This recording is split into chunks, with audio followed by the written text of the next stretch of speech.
The Chennai shopping mall శ్రావణ సంబరం KG sale nakshi jewellery Mela flat 50% of. Child ఆర్టిస్ట్గా enter అవటం అయితే నీ చేతిలో లేదు. కానీ over a point of A time నువ్వు చేసుకుంటూ వచ్చేటప్పటికి ఫర్ సపోజ్ జయం అనుకుందాం అనుకో, కొద్దిగా గొప్ప అవేర్నెస్ ఉంది. నువ్వేం చేస్తున్నావు, నీ తోటి ఫ్రెండ్స్ ఏం చేస్తున్నారు, నీ డెస్టినేషన్ ఎక్కడ వెళ్ళబోతుంది, వాళ్ళ డెస్టినేషన్ ఎక్కడ వెళ్ళబోతుంది, అది ఎంతవరకు కాబోతుంది అన్న క్లారిటీ అనను. కానీ కాకపోతే ఒక కైండ్ ఆఫ్ బ్లర్ ఇమేజ్ అయినా ఉంటుంది ఏం కాబోతుంది అనేసి అని. సో అప్పుడు నీకు అనిపించిందా నేను రైట్ ఫీల్డ్లోనే ఉన్నాను, ప్రాబబ్లీ నేను నెక్స్ట్ హీరోగా వెళ్తాను ఆర్ వాట్ నెక్స్ట్? మా ఫాదర్ ఎప్పుడు ఒక మాట చెప్తారు, ఇప్పటికీ చెప్తుంటారు, సక్సెస్ నీ చేతిలో లేదు, ఫెయిల్యూర్ నీ చేతిలో లేదు, కేవలం నీ పనిని నువ్వు చేసుకుంటూ వెళ్ళు, నిజాయితీగా క్రమశిక్షణతోటి. చిరంజీవి గారి మాటలు గుర్తు చేస్తుంటారు. ఆయన చూసి నేర్చుకో, ఆయన ఎలా ఉంటారో చూడు, ఆయన క్రమశిక్షణ చూడు. 7 o'clock విత్ మేకప్ సెట్లో ఉండాలి అంటే 6:55కి ఈ రోజుకి చిరంజీవి గారు విత్ మేకప్ సెట్లో ఉంటారు. సో అలాంటి విషయాలు నాకు చెప్తూ ముందే చెప్పారు, నాకు వార్న్ కూడా చేస్తారు మా ఫాదర్. ఇది నువ్వు అనుకునేంత ఈజీ ఫీల్డ్ కాదు. చైల్డ్ ఆర్టిస్ట్గా అంటే ఏదో టపటప చేసుకుంటూ వెళ్ళిపోయావు, బిజీగా ఉన్నావు, పక్కన పెట్టేసే. హీరోగా ఈజీ కాదు. పుష్ చేయి 40,000 రావచ్చు. అది నీ చాయిసా నాన్నగారు చాయిసా? ఇది హీరోగా ఇంకా రానిద్దాం అంటే అలా అని కాదు, చాయిస్ అనే కన్నా కూడా ఆయన ఒకటే మాట అంటారు, పెద్ద అయిన తర్వాత నీ ఫేస్ కట్ ఎలా ఉంటుందో చూసుకొని. నువ్వు చిన్నప్పుడు పిల్లలు ఎలాగో క్యూట్గానే ఉంటారు, అది వేరు. పెద్ద అయిన తర్వాత అసలు హీరో ఫేస్ కట్టేనా, పనికి వస్తామా, డాన్స్లే చేయగలుగుతామా, ఫైట్లే చేయగలుగుతామా, యాక్టింగ్ సరే చేస్తున్నావు, ఓకే, హీరోకి యాక్టింగ్ డిఫరెంట్గా ఉంటాయి చైల్డ్ ఆర్ట్. సో అవన్నీ నీలో ఉంది అని అనుకుంటే అప్పుడు ఆపర్చునిటీస్. నా క్వశ్చన్ అదే, ఆ యాక్సెప్టెన్స్ దిలీప్ తన్ని తాను okay now I'm like an hero material అనేసి అని అనుకున్నది ఎప్పుడు? జయం తర్వాత కొంచెం నాకు బాగా సినిమా హిట్ అయిపోయి ఇది ఉండేసరికి ఫుల్ బాగా క్రేజ్ వచ్చింది. జయం ఆ రోల్ తమిళ్ తెలుగు చేశాక అక్కడ ఇక్కడ అప్పటికే డాడీ ఫ్రెండ్స్ చాలామంది హీరోయిన్ చేసేయాలి, ఇంకా అది అంటే ఒక ప్రాజెక్ట్ చేశా అప్పుడు. జయం తర్వాత 2003లో స్టార్ట్ అయ్యి 5లో రిలీజ్ అయింది. అండ్ నాకు ఆ పేరు కూడా చెప్పడం ఇష్టం లేదు యాక్చువల్లీ, అంత పెద్ద డిజాస్టర్ అది. ఒక రాంగ్ డైరెక్టర్ని చూస్ చేసుకొని, ఒక చెత్త స్క్రిప్ట్ని చూస్ చేసుకొని, అవగాహన లేక సరిగ్గా అన్ని సినిమాలు చేసినా మనకి ఎలాంటి స్టోరీకి వెళ్ళాలి, ఎలాంటి లాంచ్ అవ్వాలి అనేది తెలియక ఏదో పిచ్చి సినిమా చేసేసి అది ఒక పెద్ద డిజాస్టర్ అయిపోయి, that's a very bad experience ఆ ఫిలిం అయితే నాకు. అక్కడ ఆ సినిమా చేసేసిన తర్వాత దెన్ ఐ థాట్ ఓకే చలో, అందులో సాంగ్స్ అవి ఉంటే, డాన్స్లు అవి, ప్రేమ్ రక్షిత్ కొరియోగ్రఫర్ ప్రేమ్ రక్షిత్ గారు కూడా ఆ మూవీతో నా ఫ్రెండ్ యాక్చువల్లీ ఆ మూవీతో ఇంట్రడ్యూస్ చేశాను. చాలా మెచ్యూర్డ్గా ఉండే డాన్స్. సో అనుకున్నా మనం డాన్స్ పర్వాలేదు, మనం అల్లు అర్జున్ గారు అంత కాకపోయినా మనం చేయగలుగుతాం, ఆడియన్స్ మనల్ని చూడగలుగుతారు స్క్రీన్ మీద అని అక్కడ ఒక కాన్ఫిడెన్స్ వచ్చిన తర్వాత then I started approaching directors and producers, చేద్దాం ఇంకా. ఇక్కడ కొంచెం నాకు టైట్ నడుస్తుంది అప్పుడు ఆఫర్స్ అన్నీ కూడా హీరోగా, ఎందుకంటే ట్రాన్సిషన్ పీరియడ్. చెన్నై వెళ్ళిపోయాను, అక్కడ హౌస్ తీసుకొని అక్కడే ఉండి అక్కడ ఒక 4 films చేశాను. అక్కడ కూడా సరిగ్గా ప్రాపర్గా నాకు బ్రేక్ రావట్లా. మలయాళం చేశాను, Sun Pictures presented that film, Steps అని ఒక పెద్ద డైరెక్టర్ తోటి. ఎక్కడ చేసినా ప్రాపర్గా నాకు ఆ స్ట్రగుల్ తప్ప అనుకున్న ఇదిలో నేను ఆడియన్స్లోకి వెళ్ళలేకపోతున్నాను. సరే అని చెప్తే అలా డేస్ గడిచిపోతున్నాయి. వీఆర్ గ్రోయింగ్ ఆ గ్రోయింగ్ స్టేజ్లో దెన్ ఐ థాట్ చలో now let's write the script our self, మనమే చేద్దాము అని అలా అనుకోని చేసిన ఫిల్మే దిక్సూచి. లైక్ చైల్డ్ ఆర్టిస్ట్గా ఎక్స్పీరియన్స్ ఉంది, your a proven actor. Eventually ఆ టైంలోని ఆ వచ్చే యంగ్ జనరేషన్కి యు ఆర్ క్వైట్ ఫోటోజెనిక్, ఓకేనా? ఎక్కడ ఏ తప్పు జరిగిందా, లేకపోతే అంటే ఒక కైండ్ ఆఫ్ రియలైజేషన్ నువ్వు ఇప్పుడు ఏదైతే అంటున్నావో వద్దు నేను ఇంకా డైరెక్షన్కి మారిపోతానంటే?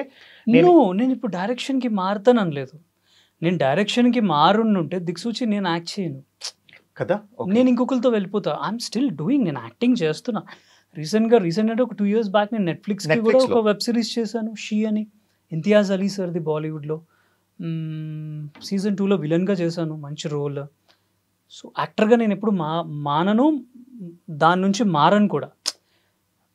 90 ఏళ్ళు అయినా సరే, ఒకవేళ 90 ఏళ్ళు బతుకుంటే 90 ఏళ్ళు అయినా సరే మేకప్ వేసుకొని షూటింగ్కి వెళ్ళి షూటింగ్ చేసి ఇంటికి రావచ్చు. అంటే ఈ క్లారిటీ నేను ఎందుకు తీసుకుంటున్నానంటే, యా జనరల్గా ఎవరైనా సరే కూడా ఇంకా డైరెక్షన్ వైపు వెళ్ళిపోయారనంటే ప్రాబబ్లీ ఇంకా తిను యాక్టింగ్ గివప్ చేశాడని జనాలు అనుకోవచ్చు. నువ్వు నేనేమంటానంటే ఐఎమ్ క్యాపబుల్ ఆఫ్ డూయింగ్ అన్నప్పుడు నేను చేస్తా.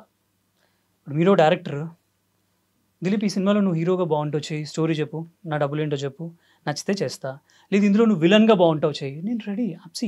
నేను ఏమంటున్నాను అంటే ఒక కంప్లీట్ యాక్టర్ అవ్వాలి అనేది నా point of view. How Vijay Sethupathi గారు ఈజ్ డూయింగ్, ఆయన చూడండి ఏ రోల్ అయినా చేస్తారు ఆయన. ఎగ్జాక్ట్లీ. సో ఒక మంచి నటుడై ఉండాలి అంతే. అది హీరోగానే చేస్తాను లేదా ఇదే చేస్తాను అనేది నేను ఎప్పుడు అనుకోలేదు. నెట్ఫ్లిక్స్కి చేస్తాను, ఇవన్నీ చేస్తున్నాను. ఐమ్ డూయింగ్ బేసికల్లీ నువ్వు చేసే క్యారెక్టర్లకి నువ్వు న్యాయం చేస్తావు అనుకుంటున్నాను. Yeah definitely.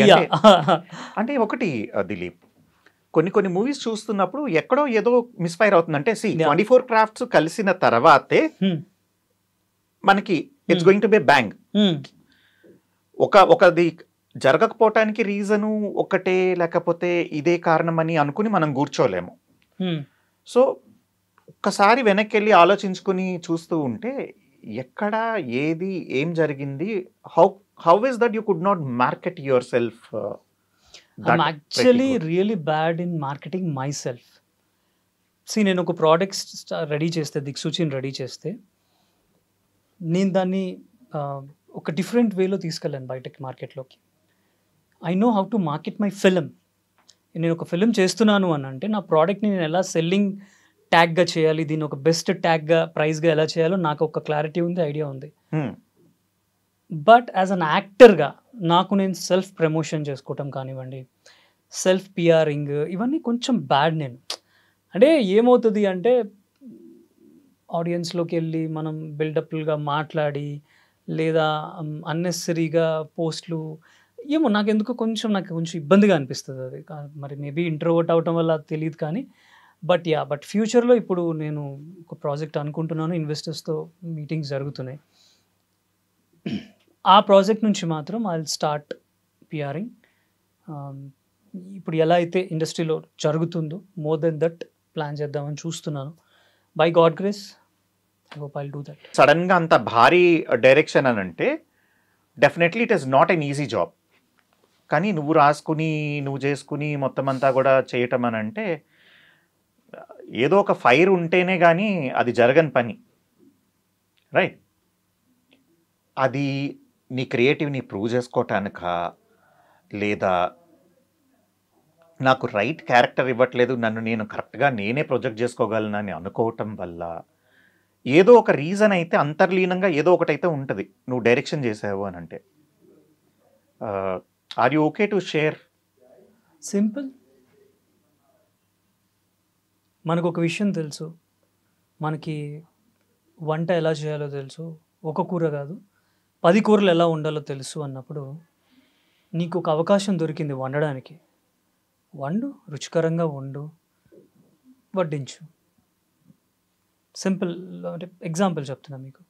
అలాగే నేను 24 క్రాఫ్ట్స్లో అప్పుడు 24 క్రాఫ్ట్స్ ఇప్పుడు పెరిగినాయి. 24 క్రాఫ్ట్స్లో నేను ఎడిట్ చేసుకున్నా నా ఫిలింని. వేరే ఎడిటర్నే తీసుకున్నా, బట్ కోఆపరేట్ చేయలేదు. కొరియోగ్రఫీ చేసుకున్నా, వేరే వాళ్ళని తీసుకున్నా, కోఆపరేట్ చేయలేదు. డ్రాప్ చేసేసి నేనే చేసుకున్నా. అంటే కోఆపరేట్ చేయలేదు అని అంటే నీకుండే క్రియేటివ్ థాట్ ప్రాసెస్కి వాళ్ళ క్రియేటివ్ థాట్ ప్రాసెస్ మ్యాచ్ కాకపోవటమా, ఏముంటుంది? కాదండి, నేను I believe cooperation is nothing but time అండి. Okay, I believe time. పొద్దునే 7 గంటలకి కాల్ షీట్ అంటే 7 గంటలకి కెమెరా ఆన్ చేయాలి. లేదు even 6 call sheet, evening 6 call sheet, 6 to 6 అంటే ప్రతి సెకండ్ కౌంట్స్. మనకి ప్రతి సెకండ్ డబ్బులతో కూడుకున్న విషయం. ప్రొడ్యూసర్ మనల్ని నమ్మి డబ్బులు పెడుతున్నప్పుడు ఏమైపోద్ది అంటే ఇది మంది కాదు కదా. ఓకే, మన డబ్బులు మనం తీసుకుంటున్నాం, గంట లేట్ అయితే ఏమవుతుంది, ఈ ఆస్పెక్ట్లో వర్క్ చేస్తారండి. కొంతమంది తాగేసి వస్తారు సెట్కి, తాగేసి ఎక్కడున్నారో తెలియదు, ఫోన్లు ఎత్తారు కొంతమంది టెక్నీషియన్స్, మంచి టెక్నీషియన్సే. ఇవన్నీ కొంచెం డిస్టర్బ్డ్ బికాస్ నేను తాగనండి, నాకు అలవాట్లేదు. బేసిక్గా ఐ డోంట్ బోస్.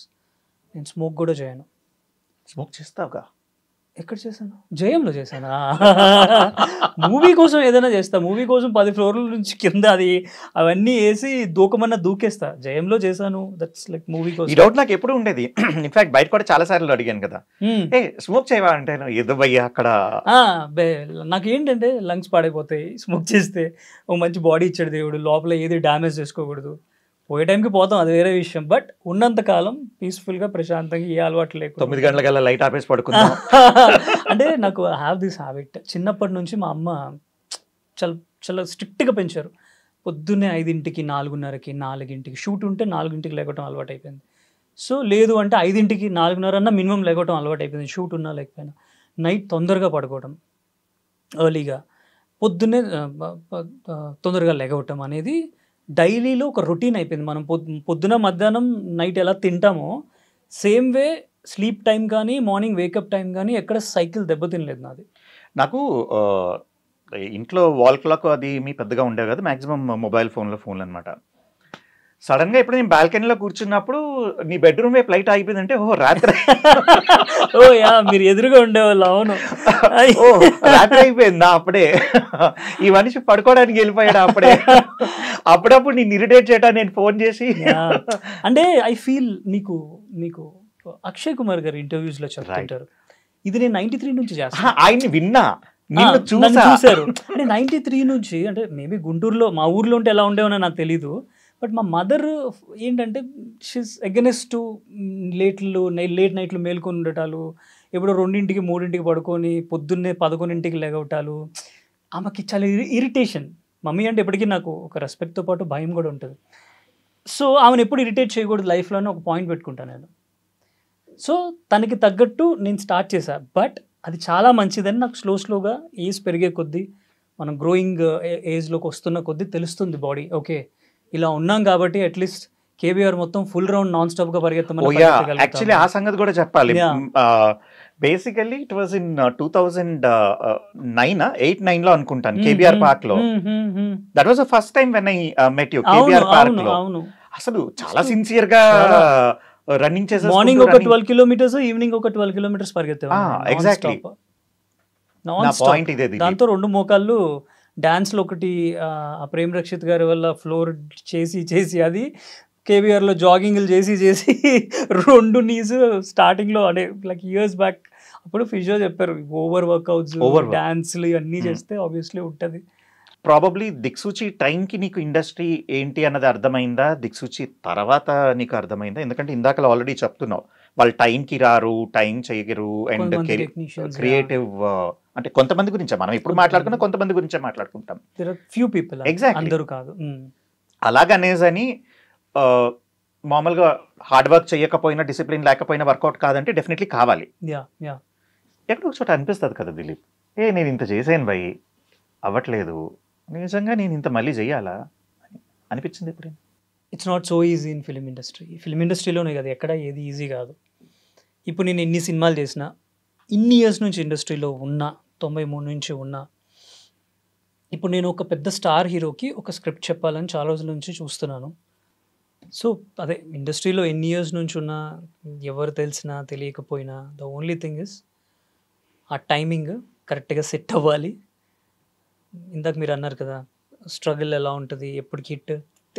నేను అనేది అది మనం చెప్పలేము ఎప్పుడు హిట్ వస్తుంది, ఇప్పుడు దిక్సూచి హిట్ కావాలనే తీస్తా, కానీ అది బాగా తీశాడు, ఒక మంచి సినిమా తీశాడు దగ్గర ఆగింది. కమర్షియల్గా పెద్ద హిట్ ఎప్పుడు కొడతాను అనేది అబ్సల్యూట్లీ ఎవరి చేతిలో ఉండదు. బట్ ద బెస్ట్ ఏం చేయగలుగుతాం మనం, ద బెస్ట్ ఏం ఇవ్వగలుగుతాం. ఒక చిన్న బడ్జెట్ అయితే నేనే యాక్ట్ చేసి డైరెక్ట్ చేస్తాను. లేదు సంథింగ్ బియాండ్, మనకి దాటి లిమిట్స్ ఉన్న బడ్జెట్ అంటే మన మీద వర్కౌట్ అవ్వదు ఆబ్వియస్లీ.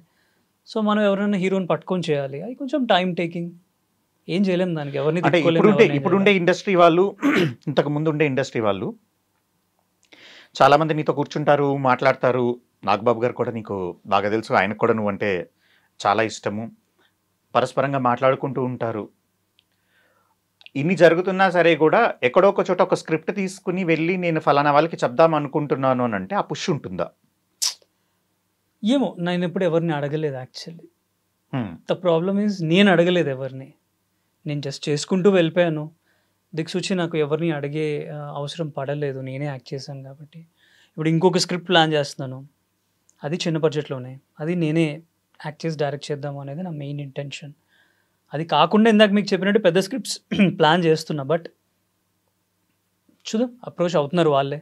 ఈ మధ్య చాలా అయితే ఫారిన్ కంట్రీలో వెళ్ళిపోతున్నావు, లేకపోతే కంప్లీట్ దేవాలయాలు, పుణ్యక్షేత్రాల దర్శనాలు, ఏంటి అసలు ఇది, ఏం అంటే జరుగుతుంది మనకు కొంచెం దేవుడు అంటే బాగా భక్తి ఎక్కువ ఉంది కాబట్టి మొన్న అరుణాచలం వెళ్ళి గిరి ప్రదక్షిణ అది చేసి వచ్చాను. అంటే అదే that's what I'm telling you, ఏంటంటే కొంచెం మైండ్ పీస్ఫుల్గా ఉండాలన్నా, లేకపోతే మనం చేసుకునే పనులు ఇంకొంచెం ఫాస్ట్ అప్ అవ్వాలంటే కొంచెం దేవుడి దగ్గరికి వెళ్ళి ఆయనకు ఒక పెద్ద ఆయనకు ఒక నమస్తే చెప్పి ఎలా ఉన్నారు ఏంటని అడిగి రావడంలో తప్పలేదు కదా. అంటే